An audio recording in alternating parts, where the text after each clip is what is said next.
Guy walks into a bar and he's looking for trouble. You know the kind of trouble. So when he sees this gorgeous older fella looking him up and down, he gives a tiny little nod and the older guy walks over, suave daddy type. Lovely. He leans in and whispers in our guy's ear. Got something I think you'll like, he says. Oh yeah.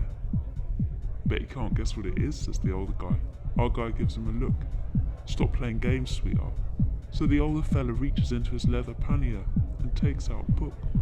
Not just any old book, though it is an old book, leather bound in another language and crumbling yellow paper full of ancient etchings of God knows what. The older fella winks at him and goes, "This is worth more than you can even imagine." So our guy pushes his stool back and stands up to leave, thinking he's got the wrong end of the stick. "Look mate," he says, "I'm not being funny, but I'm not here for that sort of business." "What are you here for then?" Our guy sort of shrugs. "If you don't know," he says. "What do you do?" says the older guy. "Unemployed at the minute." "What did you do before?" says the other fella. "I was a squaddy," says our guy. "What about you?"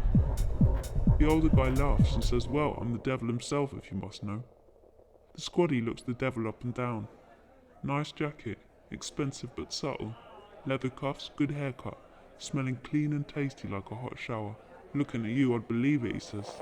"Let me get you a drink," says the devil, "and show you a thing or two."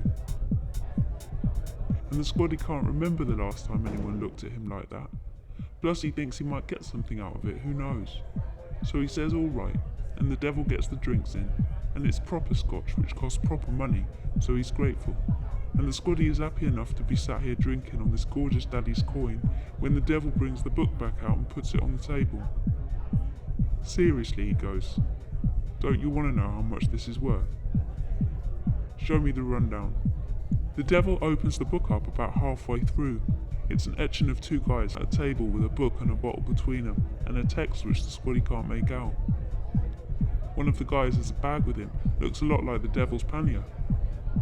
"Now doesn't that remind you of something?" he says. The squaddy squints, laughs. "It's a bit weird." "Where's the bottle then?" he goes. "Barman," calls the devil, and he gets a whole bottle of Scotch in, which sits there between the two of them. "Is that better?" he goes. The squaddy just shakes his head and pours out another one. And so it goes. The night stretches out weird in the whiskey warming, and all the edges get fuzzy. "I bet you'd like me to take you home," says the devil to the squaddy. "I've got a nice place. You'll be happy there for a few days at least, and I can sort you out money-wise. This book," he goes, and he taps the cover. "This book's got everything you need to know. I'll show you what I mean tomorrow, over breakfast." Now nothing ever sounded so good to this squaddy, so it's a no-brainer, which is good, because there's not much brain left after all that Scotch. Just a good buzz down in the groin and all limbs softened to the touch. But here comes the clincher, though he doesn't even care.